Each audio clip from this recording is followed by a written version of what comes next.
The ramifications of the illegal, unnecessary and predictably tragic U.S. decision to invade Iraq are still with us. This includes the ongoing crisis with Iran, which brought us perilously close to all-out war in early January, resulted in the tragic downing of a civilian airliner and remains in a hair-trigger situation.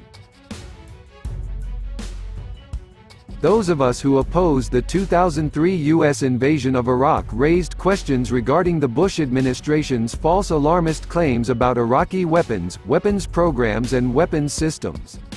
But our opposition went further. We observed how a U.S. invasion and occupation would likely lead to increased Salafist extremism among the country's Sunni population, a rise of terrorist groups, sectarian conflict and increased Iranian influence.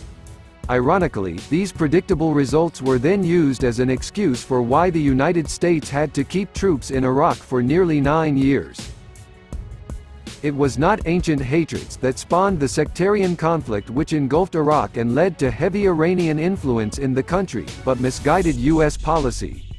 The U.S. decision to abolish the Iraqi army and fire the majority of Iraqi government workers effectively destroyed the two major bastions of Iraqi secular national identity.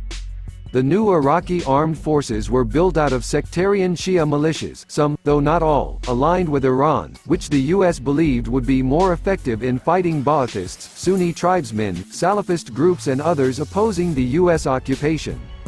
Iraqi government ministries, meanwhile, became the fiefdoms of various sectarian Shia political parties.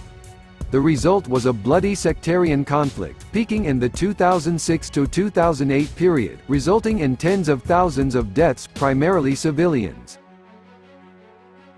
Even when the sectarian violence subsided, the corrupt and repressive US-backed Iraqi government so alienated much of the Sunni Arab population that ISIS, which was a direct outgrowth of the US occupation, was able to suddenly seize large sections of northwestern Iraq in 2014.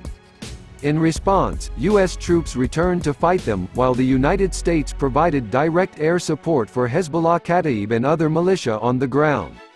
These Iranian-backed groups proved to be far more effective than the US-trained Iraqi army in fighting ISIS.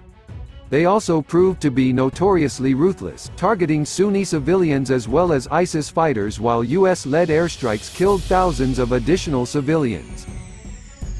Even though a number of these Shia militias are more loyal to Iran's clerical leaders than they are to Iraq, they are sanctioned by the Iraqi regime and are therefore technically part of the Iraqi armed forces.